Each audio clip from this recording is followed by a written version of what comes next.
You are listening to Rabbi Aryeh Wolbe of Torch in Houston, Texas. This is the Living Jewishly podcast. All right, welcome back, everybody, to the Living Jewishly podcast. We're going to talk about today the Shemoneh Esrei, the Amidah, part 2. Last week we talked about the connection between the blessings of the Shema and the Shemoneh Esrei. And now we're going to talk about other aspects of the Shemoneh Esrei. One shouldn't burp or yawn during the Shemoneh Esrei. If it is unavoidable, they should place their hand over their mouth. It is inappropriate to spit during Shemoneh Esrei.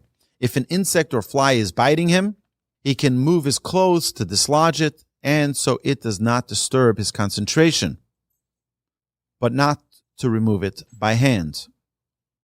If a Torah book fell in front of him while he's davening Shemoneh Esrei, while still reciting the Amidah, he may pick up the book between blessings, as this will disturb his concentration, knowing that there's a Torah book on the floor.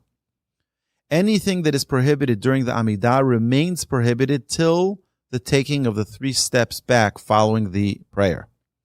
When praying, one should face towards the land of Israel, with heart directed towards Jerusalem, and towards the Holy Temple and the Holy of Holies.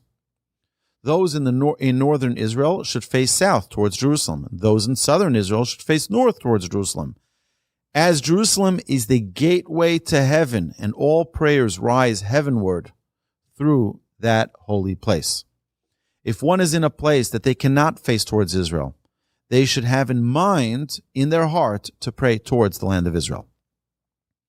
If someone began praying facing the wrong direction and then realized in the middle that they're facing the wrong direction, they should not step out of their place during the Amidah. Just have in mind, if you suddenly realize, oh my goodness, instead of facing east, I'm facing west, or facing north, or facing south. Oh, I didn't realize, someone stops on the side of the road to daven, and they're facing the wrong direction. Just have in mind, you don't move, you don't step out of your position during the Amidah. If one is in a room where you're facing towards Israel, but that would require facing towards an image or an idol, it is proper not to face towards Israel and to face another direction, but have in mind in your heart to be praying towards Israel. We bend our knees and bow 4 times during the Amidah. At the first blessing, beginning and end, and at the modim, at the beginning and end. So how do we bow? Bowing is done as follows. We bend our knees at Baruch. We bow till our waist height at Atah. And then we stand upright when we say Hashem. By modim, we should only bow without bending our knees until we say the word Hashem. Whenever you say the name of Hashem, you say it standing upright. One who is ill or old and can't bow completely should just bow their head if it is too difficult. One should not add bowing before or after any blessings. So that means there's only 4 bowings in the Amidah. The beginning and end of the first blessing and the beginning and end of modim. And that's it. Except if you're a king. A king bows the entire Amidah. It says that others were required to bow for every blessing, but that's not us. Number 16, at the conclusion of the Amidah, we recite Elokai Netzor, a special prayer for protection for proper speech. Before saying Oseh Shalom, one should bow, take 3 small steps backward, toe to heel steps, not big lunges, and left, right, left. Whenever you're taking steps back, it's left, right, left. You turn the bow to the left, saying, Oseh Shalom b'mromav. You turn the bow to the right, and you say, Hu Ya'aseh Shalom Aleinu. And then you turn the bow center forward, and you say, Va'al Kol Yisrael v'imru Amen. After standing upright, one should recite the prayer Yehi Ratzon, a prayer for the restoration of the service in the temple. This serves as a reminder that all prayers are in place of the service in the temple. It is proper to remain standing in place, feet together, and not return from Oseh Shalom till the Chazan reaches the Kedusha in the repetition. If one is davening alone, they should remain standing for a few moments, and then they can step back, right, left, right. During the personal silent Amidah, one should not interrupt for Kaddish, Kedusha, or Baruch Hu. Neither should one make motions with fingers, eyes, or lips. If the Chazan is repeating the Amidah and the congregation is responding, and now he's in the middle of his silent Amidah, he can pause and have in mind that he is saying it with the congregation, but remain silent. Number 21. Once a person reaches Elokai Nitzor, which is that special prayer that Hashem protect us and we should have proper speech, they can respond to everything like between sections that we discussed previously in the laws of the Shema. Many have the custom to recite a special verse, Yiu L'Ratzon, may the words of my mouth and thoughts of my heart be acceptable before you, Hashem, my rock and my redeemer. They say that with the completion of the prayer, and this is proper, and one may also answer Amen at this point.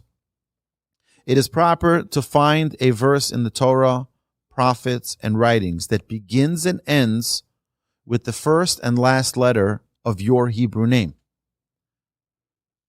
So, if your name starts, my name starts with an aleph and ends with a hey.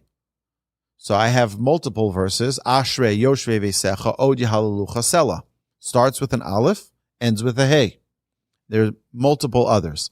Our sages tell us that when we come to the heavenly realms for our day of judgment, we're in such awe and such shock that we forget our names. The only way to remember that name is with a special verse that begins and ends with our name. So in the back of your Art Scroll Siddur, you will find they have a special list of all the names and of all the possibilities. So if you know your Hebrew name, you'll be able to find it with the first letter of your Hebrew name, the last letter. We learned previously in chapter 12 that one shouldn't pray at all if they feel a need to relieve themselves. However, if one had a pressing need only while they were in middle of the Shemoneh Esrei, in middle of the Amidah, they should hold themselves back till they end the Amidah. If one passes gas during the Amidah, they should wait until the odor dissipates before resuming prayer. One should not sit within 8 feet in all directions of someone who is reciting the Amidah prayer. So if a person is sitting and someone is praying Amidah behind you, it's proper to stand. But if the person sitting is old and weak, or someone who is learning Torah or praying, they need not move. A God-fearing person, however, should always be cautious about walking and sitting in front of someone who is praying the Amidah, the Shemoneh Esrei. Now, here's an example. If person A completes their Amidah, and person B is right behind them, still in middle of the Amidah, A should wait till B finishes before taking their 3 steps backward for Oseh Shalom. And that's proper. There are many times you can be in synagogue and you'll see that someone is just standing there and they're waiting. The person behind them is still praying. It's not proper to walk while in front of someone who is praying. A drunk person who cannot carry a straight sentence is prohibited from praying. His prayer is repugnant, and once his drunkenness has passed, they must pray again.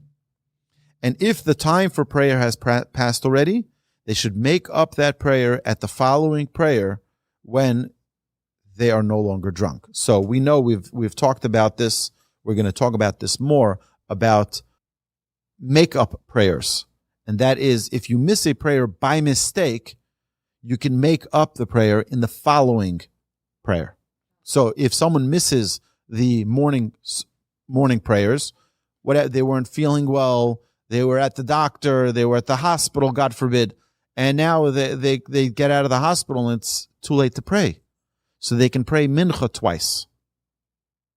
And they'll do the whole mincha twice. And if they miss the mincha, for whatever reason, they can pray the Mariv twice. If they miss the Mariv, they can pray the Shachris twice.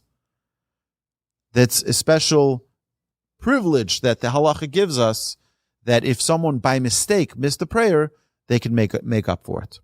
My dear friends, that concludes the Living Jewishly episode of the Laws of Shemoneh Esrei. Have a fabulous day.